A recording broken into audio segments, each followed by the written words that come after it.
We learned today the National Disability Insurance Scheme is spending hundreds of millions of dollars on spin doctors. Now, clearly, this is a scheme that's got some issues, hence the spin doctors, but it must be said lots of families describe the NDIS as a godsend. I get a lot of good feedback on the NDIS, and when you've got a system costing $22 billion a year involving lots of changes, yes, there are going to be issues. And recently I brought to the government's attention that severely disabled children in out-of-home care were left without guaranteed funding ongoing long term. And after a bit of finger pointing and some blame shifting between federal and state governments, eventually the problem was fixed. And last week on radio I shared a situation faced by a Sydney-based group called Disability Services Australia. Now, this is an amazing body, started back in 1957 by a bloke by the name of Norm Anderton. Now, he's 96 years of age these days, and together with some other parents who had children with a disability, he formed a group to help these kids with disabilities get jobs. And they started out with just a few people working in a rented building. Now 500 people with disabilities employed directly, more than 2,500 others getting help every single year. But here's the problem.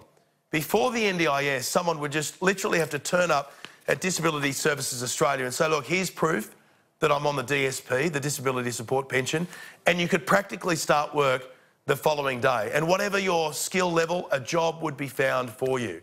Now, when the NDIS came along, so did a lot of red tape. And now, sadly, this great organisation has found itself strangled by that red tape. And now some people wait up to 9 months to start work. Many give up because they think, well, hang on, if I've got to jump through all those hoops, what's the point? In all, Disability Services Australia has seen a 75% drop in the number of people starting work with them since the NDIS began. Now, I'm not a glass half empty kind of guy 24/7, suggesting that some evil politician or public servant has set out to make life harder for people with disabilities and their families, but that's what has ended up happening here. So I suppose the challenge now is to fix it.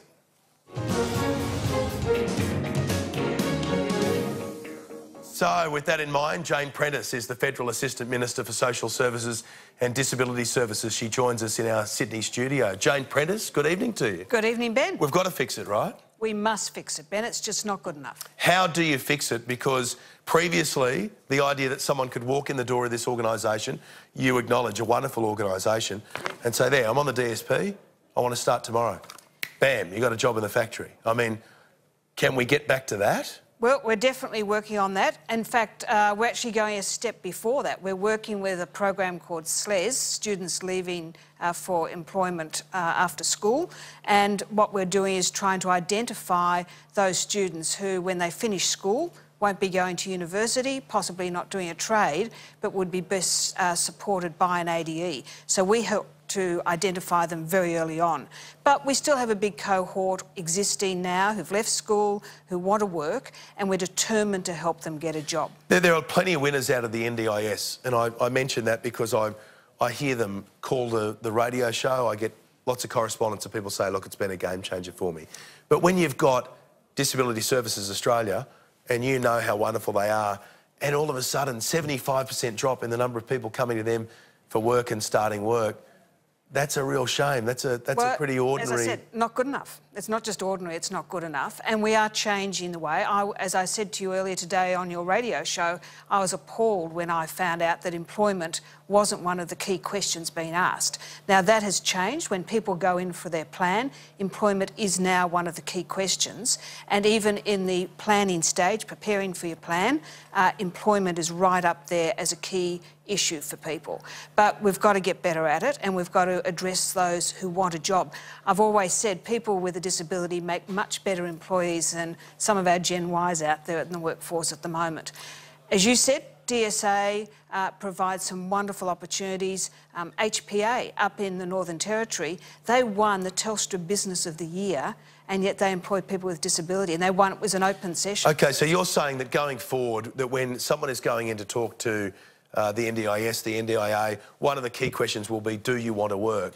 But beyond that, if people are having to put up with 6 months, 7 months, 8 months, 9 months of red tape, there must be a lot of levels of bureaucracy there and paperwork that previously weren't required that are required now. How can you cut down on that? Or are you convinced that that they're just not being dealt with in an employment sense fast enough because previously it wasn't one of the top questions they were asking people? Well, it wasn't a question. That was the problem. It had dropped off their plan. So you weren't being asked, as part of your plan, do you want a job?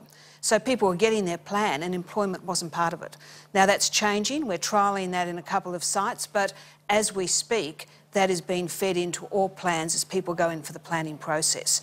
And the great thing about NDIS is that where the ADEs before were limited in the number of people they could employ, with the NDIS, that's unlimited.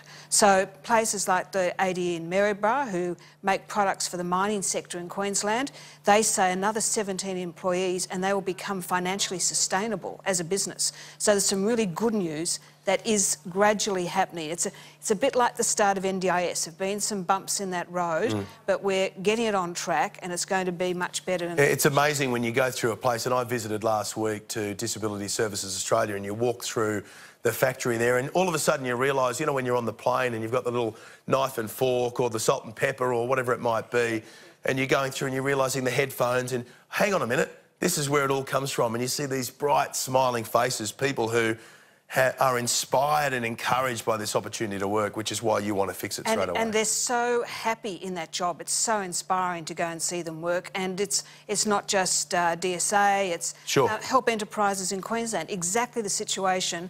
You know, some parents of children with disability got together with a Rotary Club and started Help. And it's one of the best parts of my job is visiting an ADE because people are so proud of the job they do. They so enjoy the work they do. All right, you're always going to have teething problems when you come in with a big brand new system like the NDIS. I had a caller on air this afternoon, a father who heard me interviewing you, and he said, look, can you raise another issue with the Minister, and that is respite. So he's got 2 disabled sons. Previously he was able to get support for respite. Now under the NDIS you can't do that, and he says that's because the NDIS is focused on the individual, as in the person with the disability, as opposed to their mum, their dad or their carer. But without this dad and without that caring support that he offers, they don't have a future, these kids, and he needs the respite in order to be able to look after them, because otherwise, in his words, I'll have a meltdown.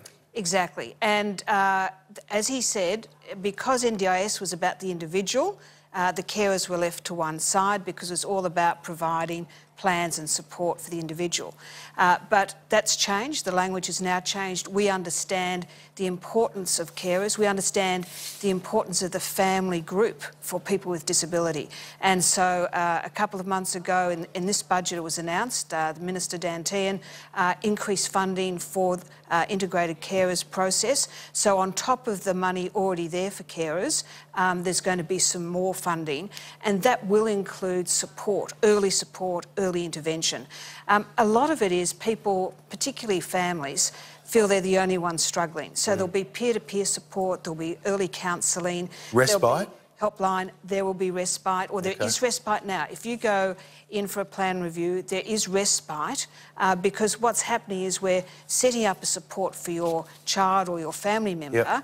And so if we say to you, well, on Monday, your participant may go to this outlet or might go and have support in this place, that means you know that you can have that day off to either recover... Well, I did say to him, I said, well, listen, give me your case. I can bring it to the Minister's attention, and then hopefully you might be able to see whether that's available to him. And he can ring my office and we will address that. You want to get quite a lot of this stuff done because you're not going to be in Parliament long term. You were a very high-profile case recently where you were knocked over in a pre-selection battle.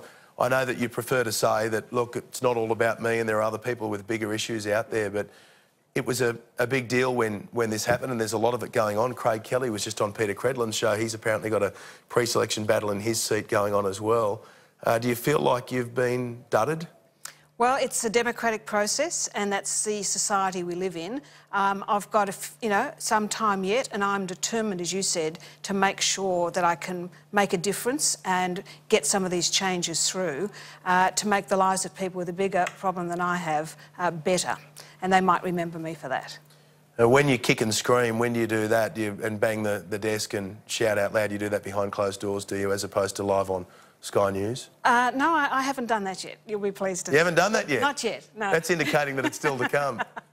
Well, there was a famous saying, isn't it? If you need a friend in politics, get a dog. Get a so dog. I've got 2 dogs at home, so that's Okay. great. Yeah. Thank you so much for coming on and also for taking up some of those queries and some of those concerns of some of those families. And Ben, I'm very genuine. If people have a problem, pick up the phone. Don't wait till it gets out of hand. I really want to help everyone out there. Good on you. Thanks for your time. Thanks, Ben. Minister Jane Prentice joining us here on the Bolt Report. Now, I can tell you that Jane Prentice did not watch the big Barnaby Joyce story last night, which is why I didn't ask her about it.